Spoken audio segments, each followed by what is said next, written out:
இவ்வளவு பணமானு நீங்களே ஆச்சரியப்படக்கூடிய வகையில உங்க கையில பணம் தாறுமாறா சேர்றதுக்கு இன்னைக்கு நைட்டுக்குள்ள இந்த நம்பரை மட்டும் உங்க கையில நீங்க எழுதினாலே போதும். அதுவும் ஒரே ஒரு முறை எழுதினாலே போதும். குபேர யோகமே உங்களை தேடி வரும்னு சொல்லலாம். அந்த அளவுக்கு பவர்ஃபுல்லான நம்பரை தான் இப்ப நான் உங்களுக்கு சொல்ல போறேன். அது என்ன நம்பர்னு தெரிஞ்சுக்கணுமா? வாங்க இந்த வீடியோல நாம தெரிஞ்சுக்கலாம். வராகி பக்தர்கள் அனைவருக்கும் வணக்கம். இது நம்ம ஆதி வராகி யூடியூப் சேனல். வராகி அன்னையோட அருள் பரிபூரணமா எல்லாருக்குமே கிடைக்கணும்னு மனசார பிரார்த்தனை செஞ்சுக்கிட்டு நாம இந்த பதிவை ஆரம்பிக்கலாம். இன்னைக்கு பிப்ரவரி மாசம் 29ஆம் தேதி வியாழக்கிழமை, தேய்பிறை பஞ்சமி திதி. ரொம்ப ரொம்ப அற்புதமான நாள்னே சொல்லலாம்.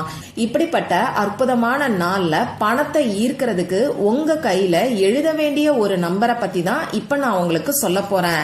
குபேர யோகத்தையும் ஆச்சரியங்களையும் அதிர்ஷ்டத்தையும் ஏற்படுத்தக்கூடிய அந்த நம்பர் என்னன்னு இப்ப நாம தெரிஞ்சுக்கலாம். இந்த வீடியோல பூஜை இல்லாத, வழிபாடு இல்லாத ஒரு முறைய பத்தி தான் நான் உங்களுக்கு சொல்ல போறேன். அதனால எல்லாருமே செய்யலாம். எந்த விதமான கட்டுப்பாடுகளுமே நமக்கு கிடையாது. இன்னைக்கு நமக்கு வியாழக்கிழமை. இந்த வியாழக்கிழமை பாத்தீங்கன்னா பெரும் செல்வத்துக்கு அதிபதியான குபேர பகவான் மற்றும் குரு பகவானோட வழிபாட்டுக்கு உகந்த நாள். அது மட்டும் இல்லாம இன்னைக்கு நமக்கு தேய்பிறை பஞ்சமி திதி இருக்கு. இந்த பஞ்சமி திதி நம்ம வாராகி அம்மாவோட வழிபாட்டுக்கு உகந்த நாள். இப்படி நம்ம வாராகி அம்மா, குரு பகவான் மற்றும் குபேர பகவானோட பரிபூரணமான அருள் நமக்கு கிடைக்கிறதுக்கு நாம இன்னைக்கு ஏத்த வேண்டிய தீபத்தை பத்தி ஏற்கனவே ஒரு பதிவு நான் உங்களுக்கு கொடுத்திருக்கேன். இருள கஷ்டங்களால நிறைஞ்சிருக்கக்கூடிய நம்ம வாழ்க்கையில வெளிச்சம் கிடைக்கிறதுக்கு, அந்த கஷ்டத்துக்கு ஒரு நல்ல தீர்வு கிடைக்கிறதுக்கு அந்த தீபத்தை மட்டும் நீங்க ஏத்தி வச்சாலே போதும்.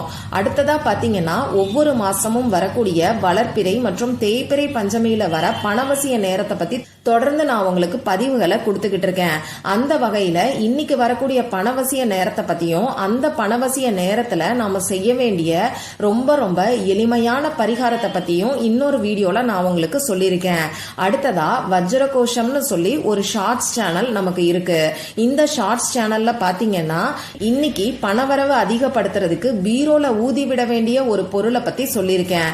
அடுத்ததா நம்ம பூஜை அறையில வைக்க வேண்டிய ஒரு பொருளை பத்தியும் அந்த ஷார்ட்ஸ் சேனல்ல இன்னொரு வீடியோ கொடுத்திருக்கேன். இந்த 4 வீடியோவோட லிங்கையும் டிஸ்கிரிப்ஷன் பாக்ஸ்லயும் கமெண்ட் பாக்ஸ்லயும் நான் உங்களுக்காக கொடுக்கறேன். விருப்பப்பட்டவங்க செக் பண்ணி பாருங்க. இப்போ இந்த பதிவு எதுக்காகன்னு பாத்தீங்கன்னா இதுவுமே பணத்தை ஈர்க்கிறதுக்காக நாம செய்ய வேண்டிய பரிகாரம் தான். உங்களால இன்னைக்கு எந்த பரிகாரத்தை செய்ய முடியுமோ அதை தவறாம நீங்க செய்யுங்க. இந்த 4ஐயும் ஒன்னா சேர்த்து செய்யலாமா, 5 பரிகாரத்தையும் ஒன்னா சேர்த்து செய்யணுமான்னு சொல்லி ரொம்ப போட்டு குழப்பிக்க வேண்டியது இல்ல. யாருக்கு எந்த பரிகாரத்தை செய்ய முடியுமோ அதை நீங்க ஃபாலோ பண்ணிக்கோங்க. ஒன்னோட ஒன்னு சேர்த்து செய்யலாமான்னு கேட்டீங்கன்னா தாராளமா செய்யலாம். இப்ப இந்த பரிகாரத்தை யாரெல்லாம் செய்யலாம்னு பாத்தீங்கன்னா பணத்தை ஈர்க்கணும்னு நினைக்கிறவங்க எல்லாருமே செய்யலாம். பணம் சம்பந்தப்பட்ட பிரச்சனைகள் எல்லாமே தீர்றதுக்காக இந்த பரிகாரத்தை செய்யலாம். கடன் பிரச்சனை தீர்றதுக்காகவும் கொடுத்த பணம் திரும்பி வர்றதுக்காகவும் செய்யலாம். ஒரு சிலர் இடத்தையோ வீடையோ வித்துட்டு கைக்கு வர வேண்டிய பணம் வராம தள்ளி தள்ளி போய்கிட்டு இருக்கோம். இப்படி உங்க கைக்கு வர வேண்டிய பணம் கரெக்டா வர்றதுக்காக கூட இந்த பரிகாரத்தை நீங்க செய்யலாம். இன்னும் ஒரு சிலர் பாத்தீங்கன்னா வீடு கட்டுறதுக்காக லோனுக்கு அப்ளை பண்ணிட்டு லோன் கிடைக்காம அவதிப்பட்டு இருப்பாங்க. இப்படி லோன் கிடைக்கிறதுக்காக கூட இந்த பரிகாரத்தை நீங்க செய்யலாம். பணம் சம்பந்தப்பட்ட எந்த பிரச்சனைகளுக்கு வேணாலும் இந்த பரிகாரத்தை நீங்க செய்யலாம். ஆனா உங்களுடைய பிரச்சனைகள் தீரணுங்கிறதுக்காக இந்த நம்பரை உங்க கையில எழுதாம உங்களுக்கு பணவரவு அதிகரிக்கணும்னு சொல்லி இந்த நம்பரை உங்க கையில நீங்க எழுதினாலே போதும். இதுவே உங்களுக்கு தேவையான பணத்தை உங்ககிட்ட ஈர்த்து கொண்டு வந்து கொடுக்கும். உங்களுக்கு தேவையான பணம்னு மட்டும் இல்லாம நீங்க எதிர்பாராத இடத்துல இருந்து எதிர்பாராத நேரத்துல இந்த ஏஞ்சல் நம்பர் உங்களுக்கு பணத்தை ஈர்த்து கொடுக்கும். குபேர யோகத்தை நமக்கு ஈர்த்து கொடுக்கக்கூடிய அந்த ஏஞ்சல் நம்பர் என்னன்னு இப்ப நான் உங்களுக்கு சொல்றேன். நமக்கு எந்த விதமான கட்டுப்பாடுகளும் இந்த பரிகாரத்தை செய்யறதுக்கு கிடையாது. அதனால ஆண்கள் பெண்கள் யாரு வேணாலும் செய்யலாம். உங்களுக்கு பிறப்பு தீட்டு இறப்பு தீட்டு இருந்தாலும் தாராளமா செய்யலாம். பெண்களுக்கு மாதவிடாய் சமயமா இருந்தாலும் இந்த பரிகாரத்தை செய்யலாம். இன்னைக்கு நீங்க அசைவம் சாப்பிட்டு இருந்தாலும் இந்த பரிகாரத்தை செய்யலாம். இப்போ இந்த ஏஞ்சல் நம்பரை எந்த நேரத்துல நம்ம கையில எழுதணும்னு இப்ப நான் உங்களுக்கு சொல்றேன். இந்த நாள் ஃபுல்லா எந்த டைம்ல வேணாலும் இந்த ஏஞ்சல் நம்பரை உங்க கையில நீங்க நீங்க எழுதிக்கலாம். ராகு காலம் யமகண்டம் பார்க்கணுங்கிற அவசியம் கிடையாது. அதே மாதிரி எத்தனை முறை வேணாலும் இந்த ஏஞ்சல் நம்பரை உங்க கையில நீங்க எழுதிக்கலாம். எந்த ஒரு கணக்குமே நமக்கு கிடையாது. பெஸ்டான டைம் என்னன்னு இப்ப நான் உங்களுக்கு சொல்றேன். இன்னைக்கு வரக்கூடிய கோல்டன் மினிட்டை பத்தி தான் சொல்ல போறேன். கோல்டன் மினிட்னா என்னன்னு தெரியாதவங்களுக்கு அந்த வீடியோவோட லிங்கை டிஸ்கிரிப்ஷன் பாக்ஸ்லயும் கமெண்ட் பாக்ஸ்லயும் நான் உங்களுக்கு கொடுக்கறேன். செக் பண்ணி பாத்தீங்கன்னா கோல்டன் மினிட்னா என்னன்னு உங்களுக்கு தெரியும். இப்போ இன்னைக்கு கோல்டன் மினிட் எப்ப வருதுன்னு பாத்தீங்கன்னா மத்தியானம் 2:29 நமக்கு கோல்டன் மினிட் வருது. அதனால இந்த ஒரு நிமிஷத்தை நீங்க யூஸ் பண்ணிக்கலாம். இந்த நேரத்துல எழுத ஆரம்பிக்கணுமா எழுத முடிக்கணுமான்னு சொல்லி கேட்காதீங்க. 2:28 நீங்க இந்த பரிகாரத்தை செய்ய ஆரம்பிச்சீங்கன்னா 2:29 இந்த பரிகாரத்தை செஞ்சுக்கிட்டு இருப்பீங்க. இந்த கோல்டன் மினிட்டை நாங்க தவற விட்டுட்டோம், இந்த வீடியோவை லேட்டா தான் பார்த்தேன், நான் என்ன பண்றதுன்னு கேட்டீங்கன்னா இந்த நாள் ஃபுல்லா எப்ப வேணா எழுதிக்கலாம்.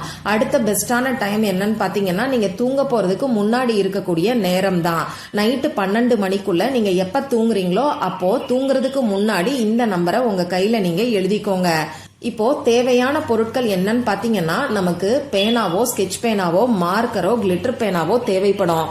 ரெட் கலர்ல இங்கு வரக்கூடிய பேனா, அப்படி இல்லைன்னா கிரீன் கலர்ல இங்கு வரக்கூடிய பேனாவை நீங்க யூஸ் பண்ணிக்கோங்க. இந்த கிரீன் கலர் பாத்தீங்கன்னா நமக்கு பணத்தை ஈர்த்து கொடுக்கும். அது மட்டும் இல்லாம குபேர பகவானுக்கு உகந்த நிறமும் இந்த பச்சை நிறம் தான். அடுத்ததா இந்த சிகப்பு நிறம் நம்ம வாராகி அம்மாவுக்கு உகந்த நிறம். அதனால இந்த 2 கலர்ல எதை வேணாலும் இன்னைக்கு நீங்க யூஸ் பண்ணிக்கலாம். இந்த நம்பரை எழுதுறதுக்கு முன்னாடி இப்ப நான் சொல்ல போற பொருளால உங்க கையை தேய்ச்சி கழுவிட்டு அதுக்கப்புறமா இந்த நம்பரை எழுதுறது நமக்கு நல்ல ரிசல்ட்டை கொடுக்கும். அது என்ன பொருள்னு பாத்தீங்கன்னா குரு பகவானோட அருளை நமக்கு பெற்று கொடுக்கக்கூடிய மஞ்சள் தூள் தான். இந்த மஞ்சள் தூளால உங்க கையை நீங்க வாஷ் பண்ணிக்கிட்டு அதுக்கப்புறமா இந்த பரிகாரத்தை செய்யுங்க. அப்படி இல்லைன்னா ஒரு துளி அளவுக்கு மஞ்சள் தூளையும் தண்ணீரையும் சேர்த்து மிக்ஸ் பண்ணி அதை உங்க உள்ளங்கையில ஒரு சின்ன டாட் மாதிரி வச்சுட்டு அதுக்கப்புறமா இந்த பரிகாரத்தை நீங்க செய்ய ஆரம்பிங்க. இப்படி மஞ்சள் தூளை உங்க கையில தடவினதுக்கு அப்புறமா அமைதியான ஒரு இடத்துல உட்கார்ந்துக்கோங்க. முடிஞ்ச அளவுக்கு உங்க மொபைல் போன் எல்லாம் சைலண்ட்ல போட்டுட்டு டிவி சத்தம் இல்லாத ஏதாவது ஒரு இடத்துல நீங்க உட்கார்ந்துக்கோங்க. இந்த பரிகாரத்தை உங்க வீட்ல இருந்து ஆபீஸ்ல இருந்து நீங்க டிராவல் பண்ணக்கூடிய சமயத்துல இப்படி எங்க இருந்து வேணாலும் நீங்க செய்யலாம். ஆனா அமைதியான இடத்துல அமைதியான மனநிலையில நீங்க உட்கார்ந்துகிட்டு செய்யுங்க. இப்போ இந்த நம்பரை எந்த கையில எந்த இடத்துல எழுதணும்னு பாத்தீங்கன்னா நீங்க வலது கை பழக்கம் உடையவரா இருந்தீங்கன்னா இடது கையில எழுதிக்கோங்க. ஒரு சிலர் இடது கை பழக்கம் உடையவரா இருப்பீங்க, அப்போ நீங்க வலது கையில எழுதிக்கோங்க. அதே மாதிரி கையில எந்த இடத்துல எழுதணும்னு பாத்தீங்கன்னா ரிஸ்ட், அதாவது வாட்ச் கட்டுறோம் இல்லையா, அந்த மணிக்கட்டு பகுதியில இந்த நம்பரை நீங்க எழுதணும். இப்போ நம்ம வாழ்க்கையில பல அற்புதங்களையும் அதிர்ஷ்டத்தையும் ஏற்படுத்தக்கூடிய பவர்ஃபுல்லான அந்த ஏஞ்சல் நம்பர் என்னங்கிறது உங்களுக்கு ஸ்கிரீன்ல தெரியும். 528 ஹெர்ட்ஸ். எழுதும் போது நீங்க HZ தான் எழுதணும். நான் எப்படி கேபிட்டல் லெட்டர்ல கொடுத்திருக்கனோ அதே மாதிரி தான் நீங்க எழுதணும். ஆனா இத நீங்க எழுதும் போது உங்க மனசுக்குள்ள ஹெர்ட்ஸ் அப்படின்னு சொல்லுங்க. இந்த நம்பரை தனித்தனியா உச்சரிச்சுக்கிட்டே ஹெர்ட்ஸ்ங்கிற வார்த்தைய சொல்லிட்டு இந்த நம்பரை உங்க கையில நீங்க எழுதிக்கோங்க. இதுக்கப்புறமா அந்த நம்பரை உங்க கண்ணால பாத்துக்கிட்டே பணம் உங்களை தேடி வர்ற மாதிரி ஒரு நிமிஷத்துக்கு நீங்க கற்பனை பண்ணி பாருங்க. இவ்வளவுதான் நீங்க செய்ய வேண்டியது. இத இன்னைக்கு நாள் ஃபுல்லா எத்தனை முறை வேணாலும் நீங்க செய்யலாம். நான் சொன்ன மாதிரி கோல்டன் மினிட்லயும் நீங்க நைட்டு தூங்க போறதுக்கு முன்னாடியும் மறக்காம செய்யுங்க. அதே மாதிரி ஒவ்வொரு முறையும் கையில மஞ்சள் தடவணுமான்னு சொல்லி கேட்டீங்கன்னா ஒரே ஒரு முறை உங்க கைய மஞ்சளால கழுவிக்கோங்க. அப்படி இல்லைன்னா ஒரே ஒரு முறை உங்க கையில நீங்க மஞ்சளை தடவிட்டு அதுக்கப்புறமா எத்தனை முறை வேணாலும் இந்த நம்பரை நீங்க எழுதிக்கோங்க. நம்பிக்கையோட ட்ரை பண்ணி பார்த்துட்டு ரிசல்ட்டை மறக்காம எனக்கு ஷேர் பண்ணுங்க. இந்த பதிவுல உங்களுக்கு ஏதாவது சந்தேகம் இருந்ததுன்னா எனக்கு கமெண்ட் பாக்ஸ்ல கேளுங்க. அதை நான் உங்களுக்கு உடனே தெளிவுபடுத்துறேன். இந்த பதிவு உங்களுக்கு பிடிச்சிருந்தா லைக் பண்ணிட்டு உங்க ஃப்ரெண்ட்ஸ் அண்ட் ஃபேமிலி கூட ஷேர் பண்ணுங்க. இந்த மாதிரி அந்தந்த நாளுக்கும் நேரத்துக்கும் திதிக்கும் உரிய வழிபாடுகளையும் பரிகாரங்களையும் நீங்க மிஸ் பண்ணாம தெரிஞ்சுக்கிறதுக்கு நம்ம சேனலை மறக்காம சப்ஸ்கிரைப் பண்ணிட்டு பக்கத்துல இருக்கக்கூடிய பெல் ஐக்கானையும் பிரஸ் பண்ணிக்கோங்க. மற்றும் ஒரு பயனுள்ள பதிவுல நாம சந்திக்கலாம். நன்றி.